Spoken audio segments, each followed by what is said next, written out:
Okay, welcome to this first lesson on transition pieces. As you can see in your classwork PowerPoint, here's some example of what transition pieces actually are in an engineering context. Most of the uses are in things like sheet metal ducting. You can see here there's a large air conditioning ducting going from a square shape down to a circular reducer, or this might be the motor housed here, which actually pushes the air along. Second image here showing some more complex ducting where it just can't be a straight sort of right angle bend but needs to be graduated, maybe something to do with airflow. And your most basic one is sort of like your range hood sort of shape here, where you're going from, say, a large rectangle down to a square or something like that. And a small image over here showing you even turbochargers, manifolds and different shapes and so on. Here's a couple of little images too showing how transition pieces can be created, different shapes and so on. So we're going to investigate a number of these in our classworks. The first one though that we're going to try is classwork 8, and that's to do with a large rectangle to a square. That thing pops up. And you can see there's a solution down the bottom here. So here is the 3D of the transition piece, and here is the 2D of the development. So a transition piece is actually something that is folded up out of sheet metal, and therefore we're going to be using the sheet metal function within Creo to be able to create it. So let's duck across to Creo, and let's set up your working directory you normally would do. You see I've made mine a folder called rectangle square, so I know that all of my files are going to go into that folder. OK to that, and file new. And this time, rather than starting with part and solid, check the sheet metal tab and give it a name. So rectangle underscore square, and OK to that, and OK, and we're ready to start drawing. You can see that the interface at the top looks a little bit different. We don't have the usual icons because we're in the sheet metal function. The function that we need to go to first is the shapes function. Under Shapes tab here, you have a number of different ones. The one that we're after is the blend function. Basically, that means that we're going to be blending from one shape to another and putting a sheet metal skin between the two sections. So click on Blend, and notice the dashboard changes, and it's got a little red part here under Sections. So we click on that red part. It's asking us to define some sections. So another name for sections might be profiles or shapes. So next into the Define tab, click on Define, come across here to your model, and I'm going to choose this horizontal work plane, select it, arrows pointing down, click on Sketch, and now I'm ready to start drawing my first profile. If we duck back to PowerPoint, we'll see here that this, I might just zoom in a little bit, if I can. We'll see that this first, where are we? This is the top one here. So we've got a rectangle of 200 by 400 in length, then transitioning down to a square, which is a 120 millimeters square. So I'm going to start by drawing this top section, which is 200 by 400. And before I start drawing, I notice that this object is symmetrical, meaning that if I was to draw two center lines, one through the center that way, one through the center this way, everything would be equally spaced about those center lines. Now, that's a very important observation to make, because you can use that fact to make your drawing a lot easier. To explain, go to Creo. Rather than just start off with the square, I'm going to start with some center lines. You'll notice that the geometry center line is not active, but the center line for construction is. Click on the center line and click onto the existing axes there, 1 and 2. At that point now, we've put two center lines through that we can make our rectangle symmetrical about. So go to the rectangle tool, and top left corner here I'm going to click once, drag it across, and as you pull it apart, you'll see these red arrows appearing. Where those red arrows appear, if you leave it at that size and then drag down, and then wait for the other set of red arrows to appear, that means that this object has a constraint on it of symmetry, which means those lines are going to stay symmetrical about those center lines, provided you don't change the constraint. So click, and then select, and you'll notice that it's only given us 2 dimensions, 1, 2, because it knows that the constraint of this line to here is going to be the same as from there to there and so on. So we changed these to be the sizes, and I think it was 200 by 400, length 400, and you can see when I'm changing those sizes, everything is still remaining symmetrical about that center line, which is very handy. This yellow arrow here indicates the start point of the blend. Just take note of it at this point in time. It's in the top left hand corner, it's pointing in a clockwise direction. That means when we do the next section, we're going to make sure that it's in the same position. Okay, that section is now complete. We can tick the green arrow. And now we go back to our sections tab up in the ribbon bar here. And it's asking us for a second section. Obviously it needs two to be able to blend between. So click on Sketch, and you can see it's given us an outline, faint outline of the first section that we drew, and it's also left it at 90 degrees. So what we'll do now is we'll now draw the second section, being the square here. And we might need to put some lines of symmetry in again. Center lines, I should say, just to be sure. Click on the rectangle tool, do the same thing as we did before. Red arrows, there they are. Red arrows, there they are. Change those sizes. I think it was 120. Oops. And taking note of that start point, you can see the arrow here is in the top left hand corner, it's going clockwise. If it was in a different position, it would cause us issues, and I'll show that in a second. So I'm happy with those two sections, they're in the right spot. I click the green tick again, and you can see now that it's defaulting straight away to blending between those two profiles. Okay, now what I'll just make you aware of at this point is the height of the blend.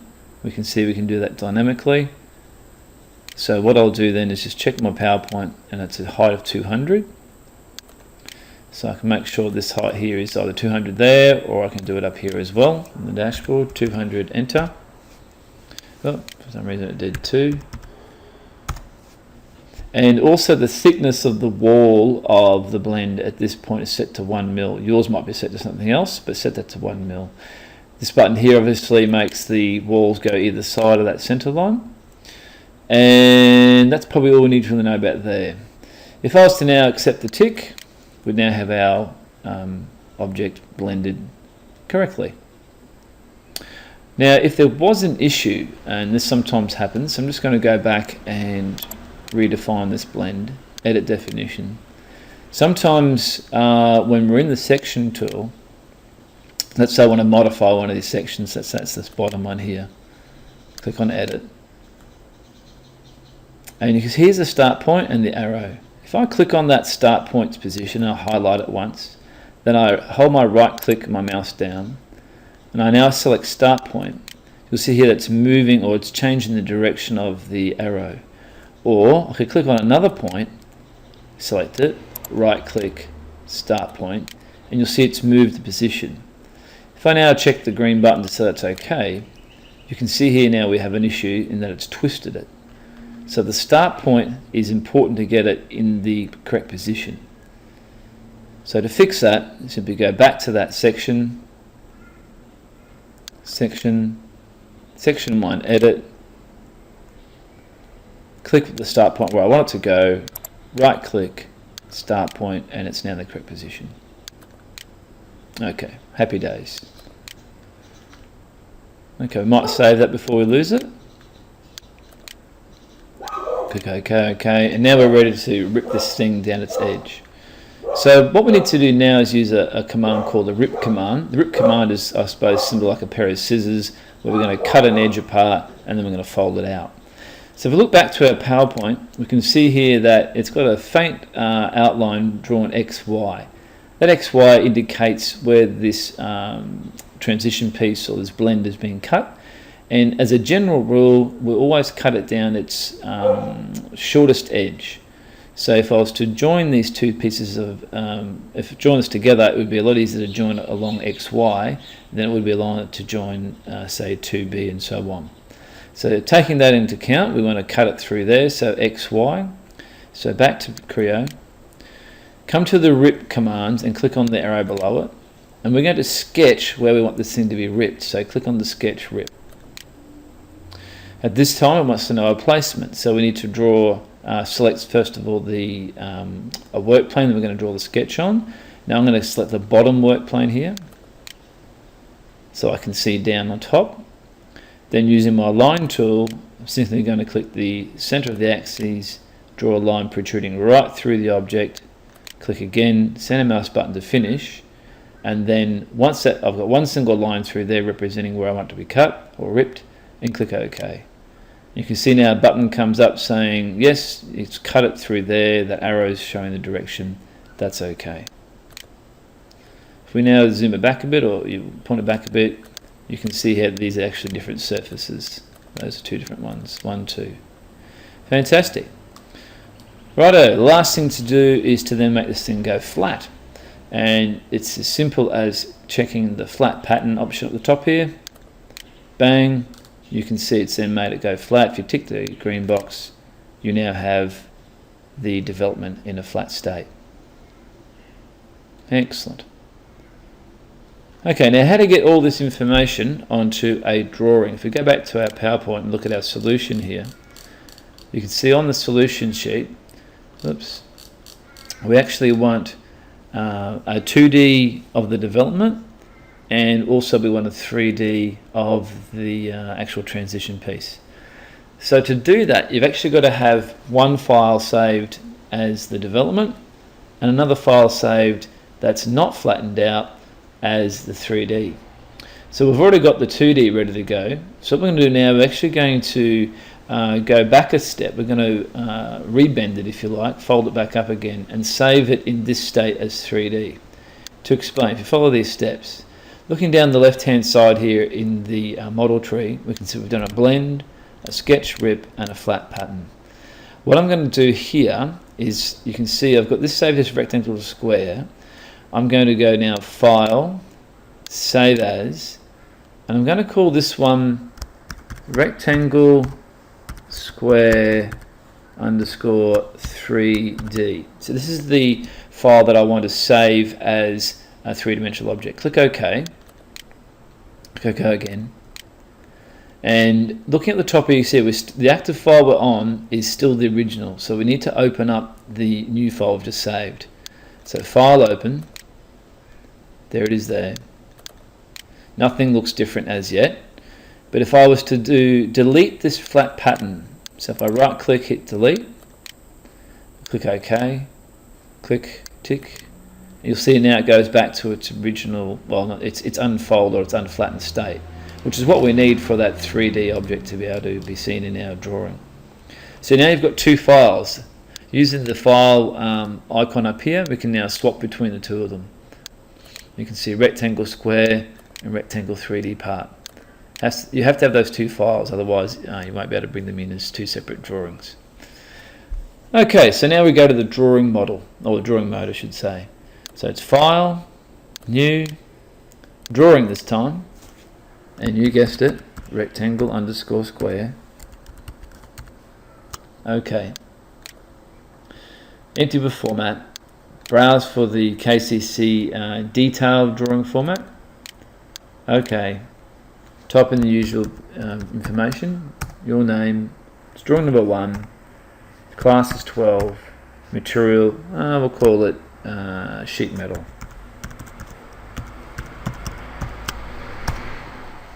Okay, blank sheet. At this point, we're not too sure which model or which drawing models we have active. So if I come up to the drawing model tab here and click on drawing models, and then what we're going to do, we're going to add the models to the memory of the computer that we want to create drawings from. So click on add model, and let's add the rectangle square, and then let's also add the model for the rectangle square 3D. So there's now two models being added. Where are they? How do we select them? We have to click on this icon here. It says set model. When you click on set model, you'll notice that they then become available for you to select. So the first one I'm going to bring in, or use, I suppose, to bring a drawing in, is this rectangle square. Click on that one and click on done.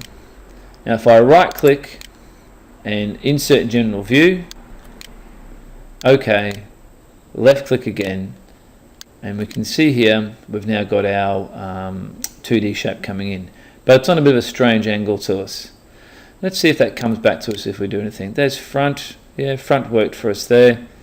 So if we just have a look at that, That looks correct to me. I'm just going to project one off then, click OK. I just want to make sure that this is actually sitting correctly. And no. See how it's on a funny angle there, that front view? Which means that I'm actually not looking down on this at 90 degrees. So what I've got to do now, I've actually got to create a new view so I can look at this at 90 degrees. So to do that, we'll just delete this one first. I have to go back to the model. So I'm going to use my tools here, back to rectangle square part. And I've got to create a new view. At the moment, none of these views, none of my predefined views, back, front and so on, are actually looking at 90 degrees to this object. You can see as I spin it around, see how they're not 90 degrees. And I'm not going to get the true development of that until I'm looking down at 90 degrees. So what I've done is actually to create a new view. It's not that hard. Under the View tab, and where are we? Come across to Named Views. So View tab, Named Views, and go to Reorient. And at this point here, it's asking us for, well, which view do you want to select, or which surface do you want to select to become the new front view? Well, I'm going to select this surface here, and so you can see the surface has gone in. Now it's asking me for which one do you want to become the top view. So if I zoom in and just make this surface, which was at 90 degrees to that first surface that I chose, and I select it, it spins it around then. Ooh, a bit hard to see, I might hit the fit button there. It spins it around now, so this is the front view, and that top edge there now is the top view. I want to save that so that I can then use it in my drawing mode. So click on the Save tab here to expand it. Type a name in. I'm going to call mine Development. Oops. Click on Save. And I'm just going to move this around a little bit.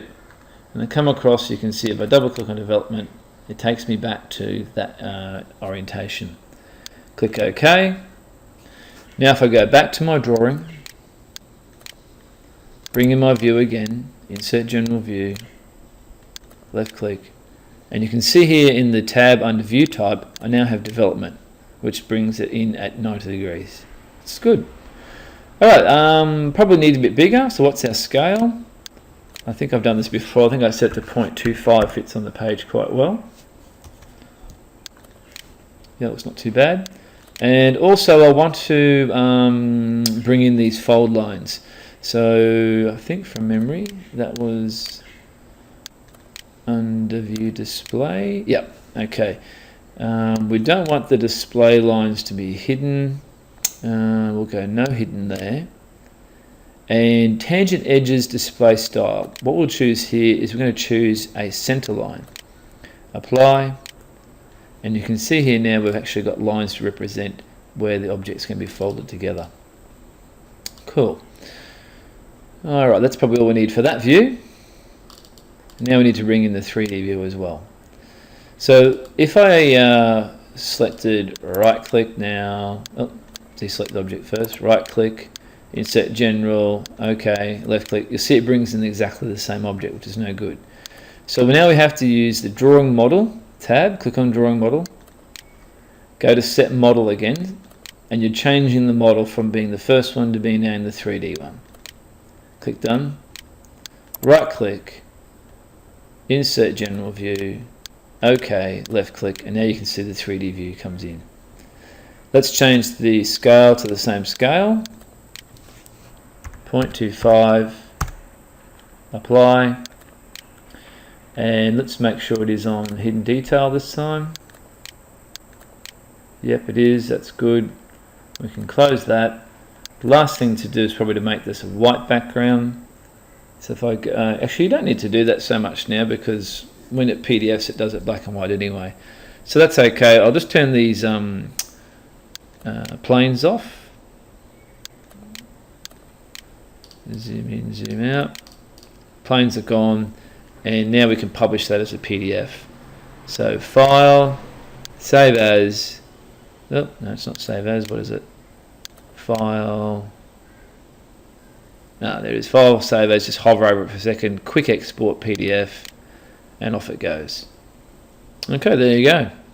and you can save that then into your document. Obviously, if you did print this at full size, or you put it on the laser cutter, it'd cut that out exactly the right size. You could fold it up. Okay, that's our first one.